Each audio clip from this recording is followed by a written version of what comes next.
Raynaud's phenomenon and Reynodds disease, 1 Reynodds phenomenon.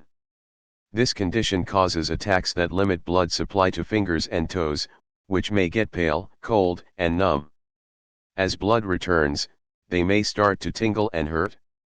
Except in rare cases, it's typically not serious. There's no cure, but there are changes you can make to your routine, dress, and diet that can help you manage symptoms.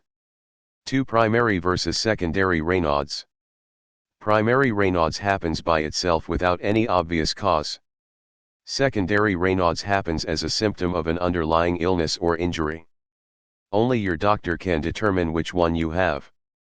In either case, you may see it called Reynodds disease, or syndrome, or phenomenon. These terms are often used interchangeably, but technically, Reynodds disease refers only to the primary form. 3 Cause. The cause is unclear. Even though another illness can bring on secondary Reynodds, doctors don't know exactly what leads to the symptoms of the condition. They do know that they typically happen when blood vessels overreact and spasm in response to low temperatures, stress, or high emotions.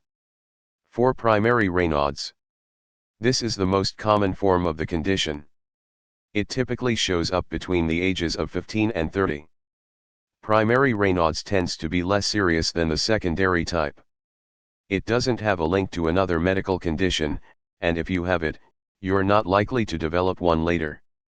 Symptoms may be so mild that you don't feel the need to seek treatment.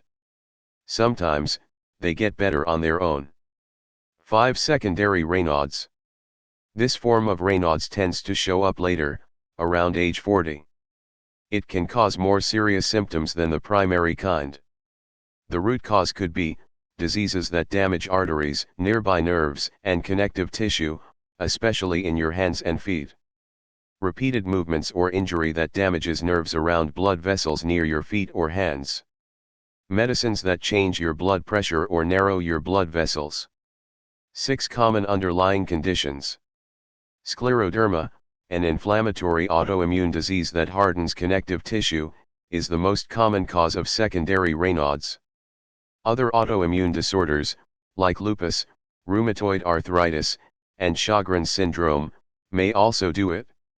A few other conditions that can play a role include hardening of the arteries, atherosclerosis, pulmonary hypertension, blood disorders, cryoglobulinemia, polycythemia, thyroid problems.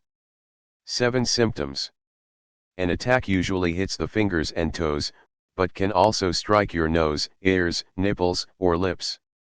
It might start in one finger or toe and move on to others.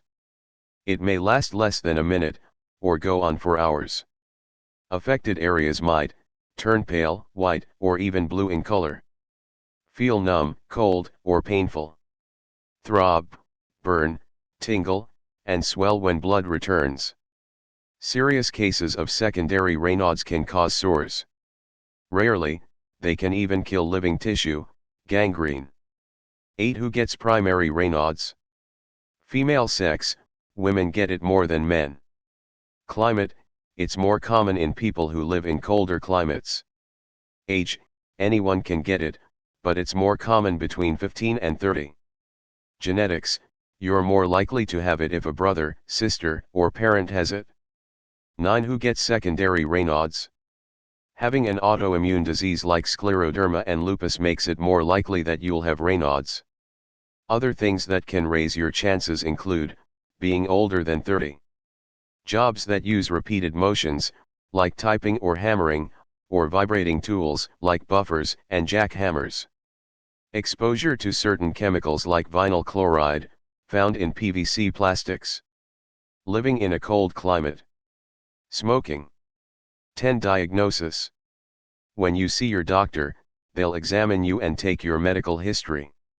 They may put your hands in ice water briefly to see how long it takes for them to warm up to a normal temperature. They could also look at your fingers under a microscope to see the tiny blood vessels in your fingernails. Other tests, including blood tests, can help show whether your Reynodds is primary or secondary. 11 Treatment, protection from the cold. You may be able to manage your Raynaud's symptoms on your own. Start by protecting yourself from the cold. Wear multiple layers of clothing so you can adjust when necessary. Wear a hat, scarf, mittens, and warm socks in cold weather. Keep hand and foot warming packs on you to be prepared for extra cold weather. Start the car to warm it up before you drive in cold weather.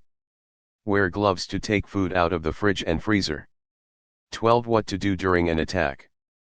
If you have a Raynaud's attack, you can make it less severe and lessen its length by warming the affected areas. To quickly warm your fingers and toes, rub your hands and feet.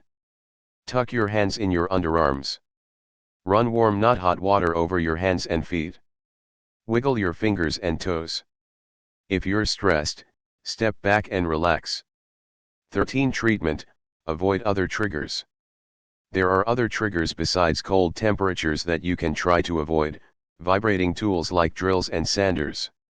Repeated motions like typing or hammering. Industrial chemicals. Caffeine, alcohol, and smoking. Stress. 14. Treatment. Adjust medication. Certain medications can trigger or worsen symptoms of Raynaud's, especially ones that narrow your arteries or affect blood flow. These may include over-the-counter allergy and cold pills, blood pressure meds called beta blockers, migraine meds, some diet aids, birth control pills, some cancer drugs. Talk to your doctor about your meds, especially before you make any changes. 15. Treatment, medicine and surgery. If your symptoms interfere with daily life even after you make changes to your routine, clothing, and other habits, your doctor may be able to help with medications such as calcium channel blockers, alpha blockers, prescription skin creams, ACE inhibitors. In rare cases, you may need shots or surgery to help improve blood flow and prevent tissue damage.